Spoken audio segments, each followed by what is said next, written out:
এর নবীর উম্মতের দল কুরবানি কেমন করেছেন ইব্রাহিম আলাইহিস সালাম।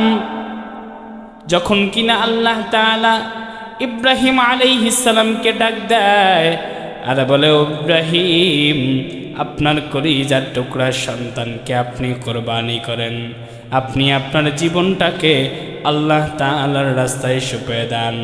ইয ক্বালা লাহু রাব্বুহু আসলিম قال أسلمت لله رب العالمين।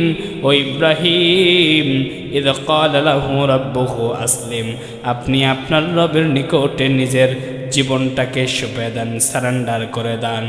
এবার ইব্রাহিম ডাক দিয়ে বলেন, قال أسلمت لله رب العالمين, আমি আমার জীবনটাকে আল্লাহ তাআলার রাস্তায় সঁপে দিলাম। নবীর উম্মতের দল কেমন করে সঁপে দিলেন তার একটা বাস্তব দৃষ্টান্ত দেখে নেন। কোরআনুল কারীমের বর্ণনা, ফালাম্মা বালাগা মাআহুস সা'য়া قال يا بني إني أرى في المنام أني أذبحك فانظر ماذا ترى। কোরআনুল কারীমের বর্ণনা, ইব্রাহিম আলাইহিস সালামের কলিজার টুকরা সন্তান ইসমাঈল আলাইহিস সালাম, এই ইসমাঈল আলাইহিস সালাম যখন নিজের পিতার সঙ্গে কোনো একটা কাজে যাবেন, এই বয়সে উপনীত হয়ে গেলেন।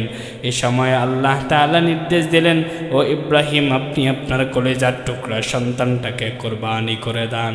এবার কুরবানি করার জন্য যখনই নির্দেশ করা হয়, ইব্রাহিম আলাইহিস সালাম কেমন ত্যাগ করেছেন, নিজের আত্মসম্মান মর্যাদাকে আল্লাহ তাআলার রাস্তায় কেমন করে কুরবানি করে দিয়েছেন। ইব্রাহিম আলাইহিস সালাম ৮৬ বছর পর্যন্ত আল্লাহ তাআলার জন্য, আল্লাহ তাআলার কাছে সন্তানের জন্য কেঁদেছে, রব্বি হাবলি মিনাস সালিহিন। আল্লাহ তাআলা ৮৬ বছর বয়সে গিয়ে তেনার এই দোয়া কবুল করেছেন আর বলেছেন, ফাবাশশারনা হুব্বি গুলামিন হালিম। আল্লাহু আকবার।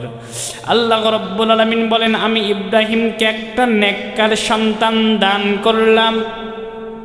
আরে নবীর উম্মতের দল ৮৬ বছর বয়স পর্যন্ত যে মানুষটা সন্তানের মুখ দেখে নাই, ৮৬ বছর পরে গিয়ে একটা সন্তানকে পাইলেন, সেই সন্তানকে নিজের কাছেও রাখতে পারলেন না, দূরে রেখে আসলেন। এরে নবীর উম্মতের দল দূরে রেখে এসে কি হলো, আর সন্তানের খবর নিতে পারলেন না। এরপরে আল্লাহ তাআলার নির্দেশে প্রথম সাক্ষাৎ ইসমাঈলের সঙ্গে তার পিতা ইব্রাহিম আলাইহিস সালাম যাবেন দেখা করতে। প্রথম সাক্ষাতের বেলায় আল্লাহ তাআলা নির্দেশ দিয়ে দিলেন, তোমার কলিজার টুকরা সন্তান ইসমাঈলকে আমার রাস্তায় কুরবানি করে দাও।